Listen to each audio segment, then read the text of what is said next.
Irmãos, a conclusão da primeira parte. Era para ter sido feito no outro vídeo, mas vai nesse aqui, não tem problema. Na primeira parte, vimos uma crise à frente, nos primeiros 2 vídeos. Uma crise está à nossa frente. Vimos que uma obra de reforma para preparar para a crise e o tempo de angústia tem que ser feita. 3. Os que negligenciarem a preparação e a reforma mudarão radicalmente sua crença e posição, seja quem for, seja igreja, seja indivíduo. 4. Precisamos permanecer onde possamos ter unidade de fé e prática. 5. A reforma seguirá o mesmo plano aplicado por Deus na fundação da igreja. Então, não será em uma grande instituição que vai haver reforma. 6. Cristo organizou um governo eclesiástico, um pequeno grupo. A igreja com 12 e mais 70 unidades com Cristo. 7. Ao aproximar da crise, o período de prova, houve uma sacudidura, a maioria dos discípulos abandona a fé, passando para a fileira dos adversários. 8. Os apóstolos são provados, mas a unidade de fé é consolidada. 9. Os 11 discípulos, em um grupo de 120 almas, recebem o Pentecostes em uma casa. Se dirige ao templo, onde evangeliza com o poder do Espírito Santo. 10. O evangelho é levado a toda criatura debaixo do céu em apenas uma geração. Isso nós vimos. E agora, irmãos, a igreja de Cristo hoje é representada pelos fiéis. Hoje, representada pelos fiéis, é revestida de autoridade. A igreja é a fortaleza de Deus, sua cidade e refúgio, que ele mantém no mundo revoltado. Almas fiéis constituem desde o princípio a igreja sobre a terra. Atos dos Apóstolos, página 11. Tem que ficar claro isso. Um grupo, unidade de fé, na verdade, representa a igreja de Cristo. E esse grupo ele tem que ter autoridade. Mais alto poder abaixo do céu. Concedeu o Senhor à sua igreja. É a voz de Deus em seu povo, reunido na qualidade de uma igreja que deve ser respeitada. Testemunho Seleto, volume 1, página 395. Deus revestiu sua igreja de especial autoridade e poder, por cuja desconsideração e desprezo ninguém se pode justificar, pois aquele que assim procede despreza a voz de Deus. Atos dos Apóstolos, páginas 164 e 165. Então, por mais pequeno que seja a igreja que está em unidade de fé, ela tem autoridade. Não pode ser desprezada a autoridade dela, porque quem despreza está desprezando a voz de Deus. Cristo organizou a pequena igreja deixando o exemplo. Não podemos agir independentes contrariando o corpo ministerial. Assim como o grupo apostólico, o discípulo tinha que respeitar o corpo e andava sempre unido o corpo com Cristo, assim é hoje. Meditação matinal de 1983, ignore esse outro um aí, que tem 11.983. É de 1983 para 125. É uma regra universal. O Senhor Jesus sempre terá um povo escolhido para servi-lo. Quando o povo judeu rejeitou a Cristo, o príncipe da vida, ele retirou deles o reino de Deus e transferiu aos gentios. Deus continuará a trabalhar desse mesmo modo com todo o ramo de sua obra. Quando uma igreja se demonstra infiel à obra do Senhor, seja qual for sua posição, embora elevado e sagrado o seu chamado, o Senhor não pode mais agir com ela. E a menos que as igrejas sejam organizadas de tal maneira que possa terem por ordem, nada poderão esperar quanto ao futuro. Testemunho volume 1, Testemunho para a Igreja, volume 1, página 270. Então a igreja, o pequeno grupo, tem que ter ordem, tem que ser imposta a ordem, senão ela não pode ter sucesso. Muitas pessoas falam, por que o grupo dividiu? Por que separou? Como os apóstolos, porque manteve a unidade de fé. Se o grupo não tivesse mantido a unidade de fé, não tinha separado, não tinha havido divisão no nosso grupo. Teve divisão exatamente porque tem unidade de fé. Quem quebra a unidade de fé não pode estar nesse grupo. Quebra a unidade de fé do grupo, não respeita a autoridade, não respeita a ordem, não respeita a unidade ministerial do grupo, tem que procurar outro lugar. E aqui diz que alguns têm apresentado a ideia de que, aproximar do fim do tempo, cada filho de Deus agirá independente de qualquer organização religiosa. Mas fui instruído pelo Senhor que nessa obra não há isso. Não há isso de cada um ser independente. Deus tem na terra uma igreja fiel, zelosa da doutrina e unidade da verdade. Tito 2, 13 a 14. Aguardando a bem-aventurada esperança, o aparecimento da glória do grande Deus e nosso Senhor Jesus Cristo, o qual se deu a si mesmo por nós, para nos remir de toda iniquidade, purificar para si um povo seu especial, zeloso de boas obras. Então Deus tem um povo em unidade. Esse texto de Tito 2, 13 e 14 demonstra um grupo em unidade, um grupo purificado por Cristo. Deus tem na terra um povo que, com fé e santa esperança, está acompanhando o rolo da profecia a cumprir rapidamente. E esse grupo, essa igreja, está buscando purificar a alma na obediência à verdade, a fim que não seja encontrado sem as vestes nupciais quando Cristo aparecer. Então tem na terra um povo, um grupo que está acompanhando as profecias e sendo santificados, para que quando Cristo vier como ladrão, esse grupo não estará sem as vestes. Continua. Ao estudar as Escrituras, são capacitados a entender o que lê. Está vendo? Os membros desse grupo, quando lê a Escritura, são capacitados a entender o que lê. Trabalham unido com os outros. Não haverá opinião divergente entre aqueles que são ensinados por Deus. Amém? Amém. Não haverá. São ensinados por Deus. Não haverá, então, opinião divergente. O Espírito Santo os une. E todo o poder da instrumentalidade satânica não pode desfazer essa união. Amém? Amém. A união. Se são ensinados por Deus, todos têm união. Por quê? Porque nós sabemos, nesse quadro aqui, é claro, devemos nos submeter à disciplina da igreja, ao sistema da igreja, à ordem da igreja. No livro Meditação Matinal de 77, página 231, Maranata, o Senhor vem. Há muitos espíritos desassossegados que não se submeterão à disciplina, ao sistema, à ordem da igreja. São um espírito desassossegado que existe. Fica procurando novidade na internet, fica jogando. Então, isso é um perigo, hein? Cuidado. Muita informação, ele traz complicação. Confusão. Porque a igreja, a doutrina já tem muita informação. Se você, o tempo que você tem que dedicar às informações da unidade de fé, às informações da igreja, dedica à internet, buscar novidades, você vai se complicar.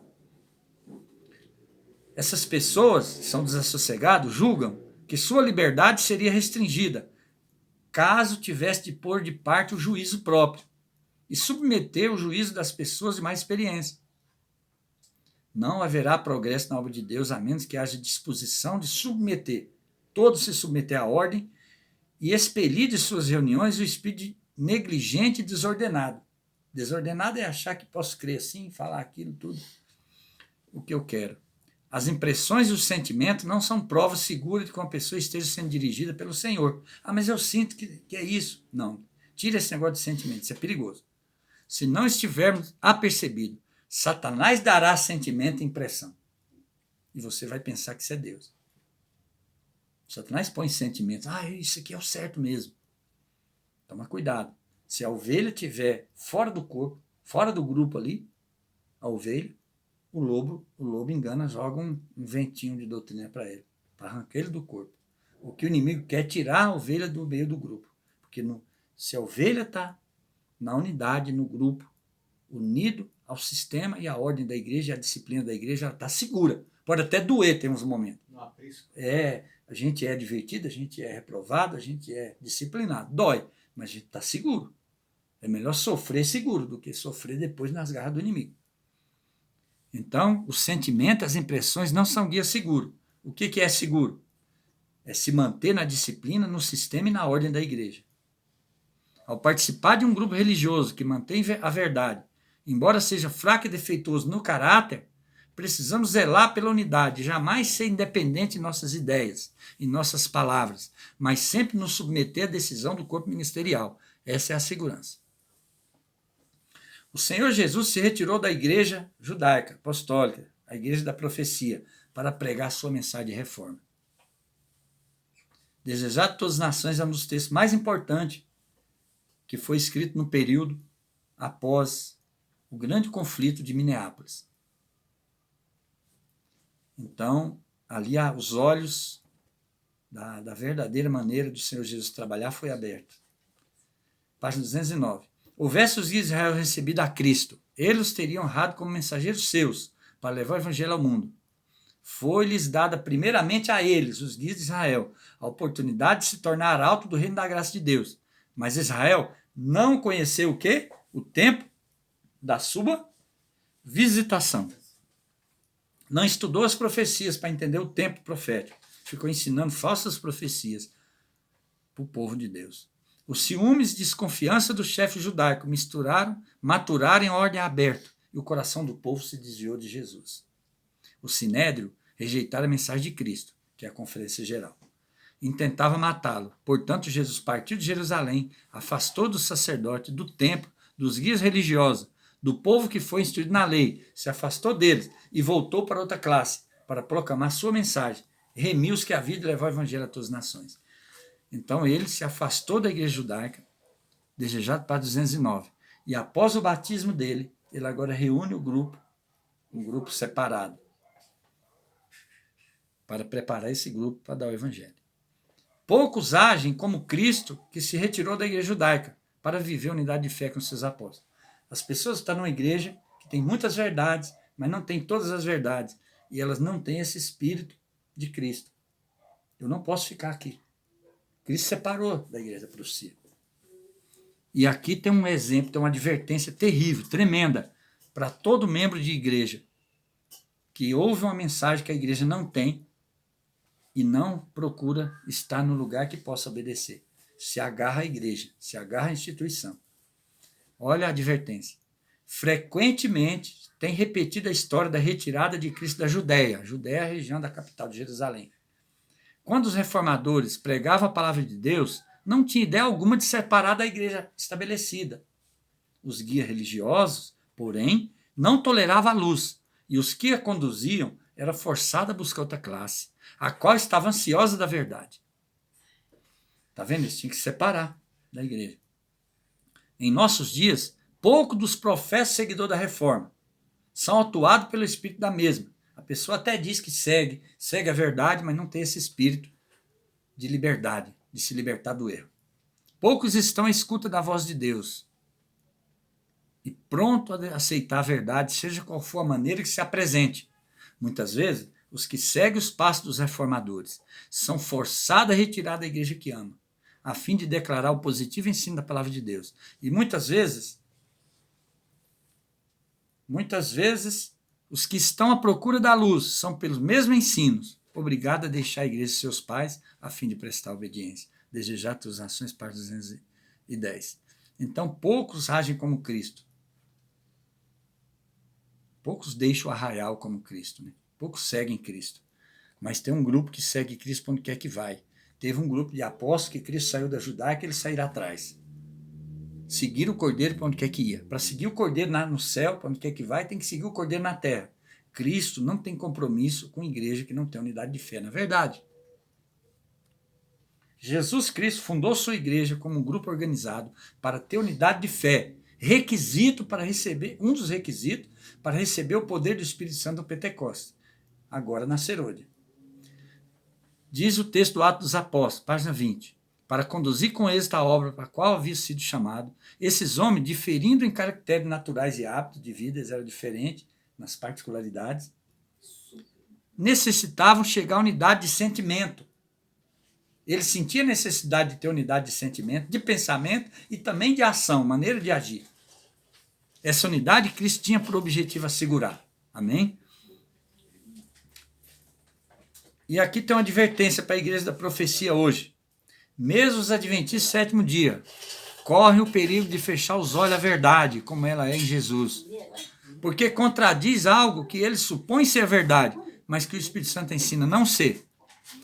Mas aqui o conselho, sigamos a história dos homens que os sacerdotes e a autoridade judaica julgavam tão perigosos. Nós temos que seguir a história de quem? Dos discípulos. As autoridades judaicas julgavam eles homens perigosos, porque estavam introduzindo novos e estranho ensino em quase toda a questão teológica. Os judeus diziam, pessoal, tenha cuidado com esses apóstolos, eles são perigosos. Eles estão mudando nossos ensinos. Eles estão trazendo estranhos ensinos em quase toda a questão teológica nossa. Cuidado, eles são perigosos. Mas aqui, a serva do Senhor está dizendo, siga o exemplo dos apóstolos.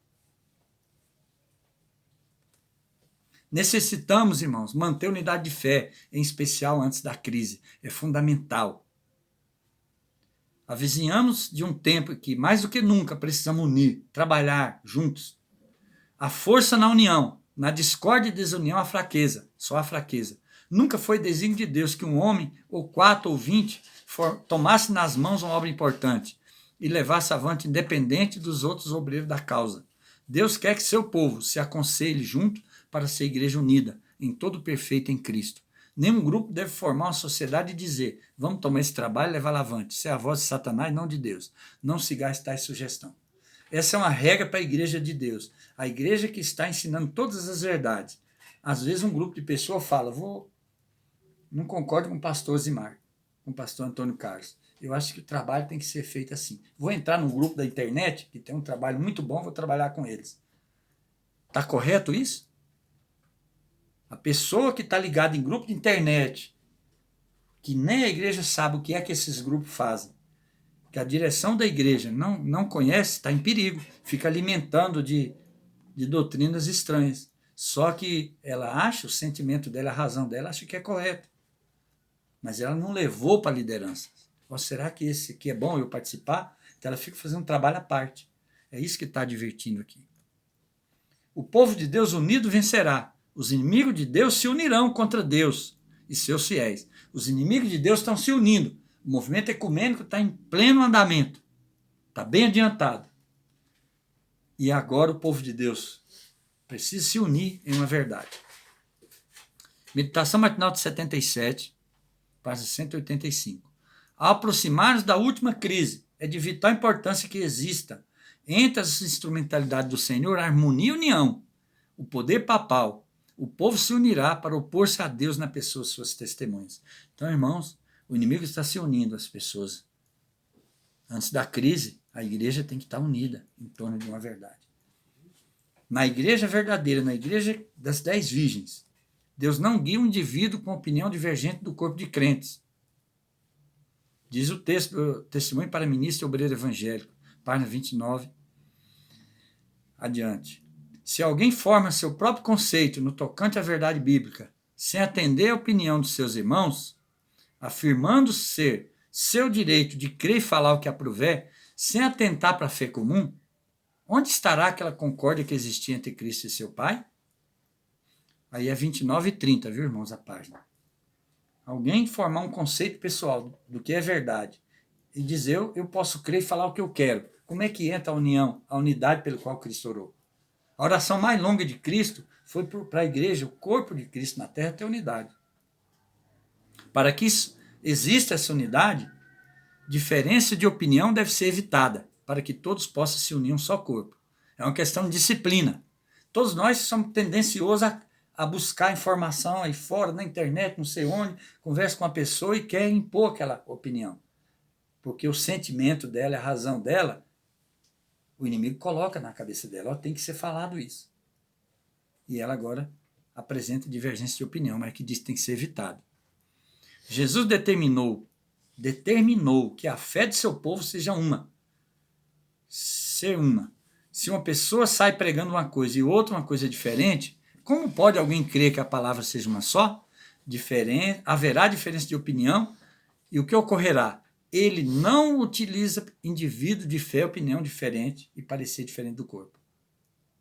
Ele não usa pessoa no grupo, no pequeno grupo, na igreja apostólica. Pode ver que as 10 virgens elas têm a mesma crença, fé pura. Isso é um perigo, Deus não vai usar. A pessoa pode até achar, o grupo está em trevas, eu estou vendo a verdade aqui que o grupo está em trevas. Deus não vai usar membro individual para dar luz para o grupo. Ele vai trabalhar com o corpo.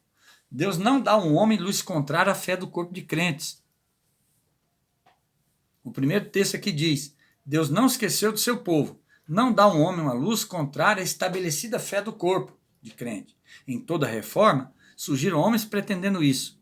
O maior mal para o povo de Deus vem por intermédio dos que saem do seu meio, falando coisa perversa. Por eles é blasfemado o caminho da verdade. E nos textos abaixo, eu não vou usar o texto do meio aqui, diz que ele não dá licença a um homem, ou seja, não permite um homem, um julgamento e oposição da igreja.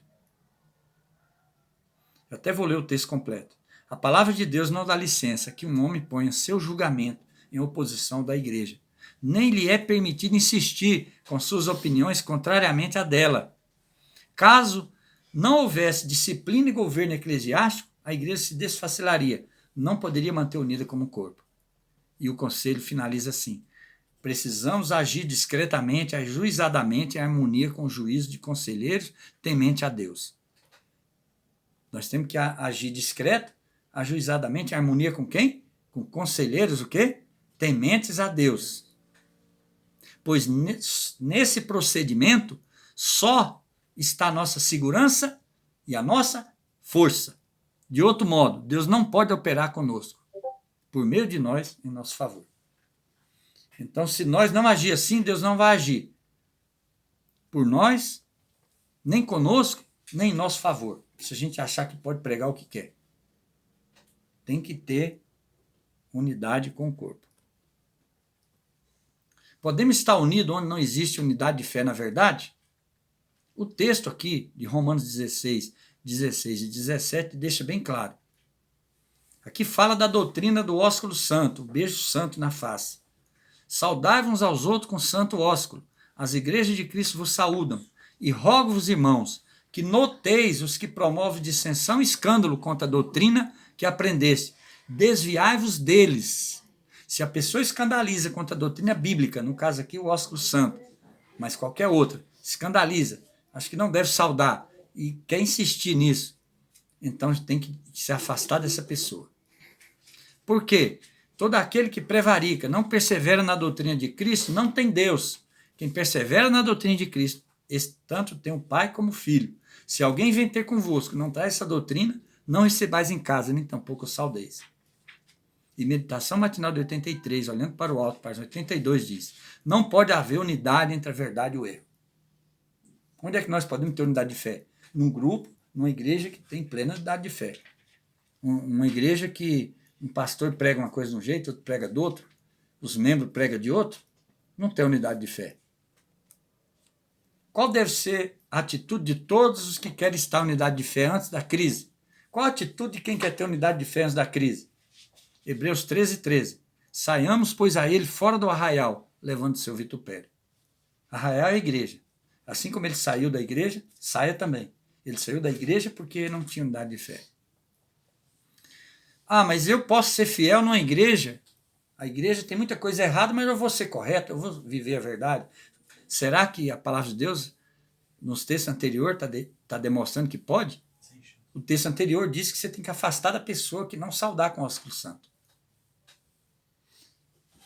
Olha o que diz Meditação Matinal de 80, página 220. Esse dia com Deus.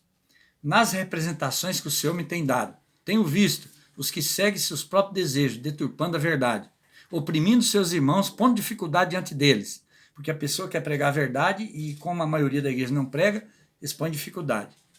O Senhor convida todos que desejam ser leais e obedientes à sua lei a sair, se separar de toda conexão dos que se colocam lá ao lado do inimigo. Então tem que separar mesmo. Se estiver unido com quem trabalha com planos mundanos, não pode ser fiel e perderá sua ligação com Cristo. Os que começam a sua vida cristã pela metade, qualquer que seja a sua intenção, encontrar-se afinal ao lado do inimigo. Todos que são leais a Deus é verdade, devem defender fielmente o que é correto. Jungir-se quer dizer ligar. Ligar-se aos que não são consagrados e ainda ser leal à verdade é simplesmente uma impossibilidade. Eu estar ligado, eu estar jungido com pessoas que não é consagrado e eu ainda manter fiel, é impossível isso para mim. Não podemos unir com os que servem a si mesmo, que trabalham com base em plano mundano, sem perder nossa ligação com o Conselheiro Celestial. Meditação Matinal de 80, 238, esse dia com Deus. Se estiver unido com quem trabalha com plano mundano, não pode ser fiel e perderá sua ligação com Cristo. Atentem bem esse texto. Conclusão dessa parte agora. Ó, quão bom e quão suave é que os irmãos vivem em união. É como óleo precioso sobre a cabeça, que desce sobre a barba de Arão, que desce sobre a orla de suas vestes, como o orvalho de Hermon, e como que desce sobre os montes de Sião, porque ali o Senhor ordena a bênção e a vida para sempre. Arão representa os ungidos ministros ensinados por Deus. A unidade de fé trará poder do Espírito Santo, primeiro sobre os ungidos ministros, posteriormente sobre a igreja. É isso que está nesse salmo. Então, que Deus abençoe a todos. Está concluída essa parte e que possamos ser fiéis a Deus, porque os juízos do Senhor já estão na terra. Nós já estamos vivendo isso.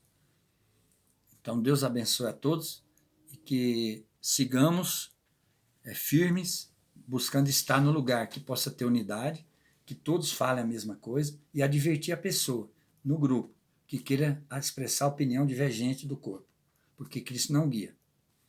Então, faz parte da nossa preparação para a Shua Serod.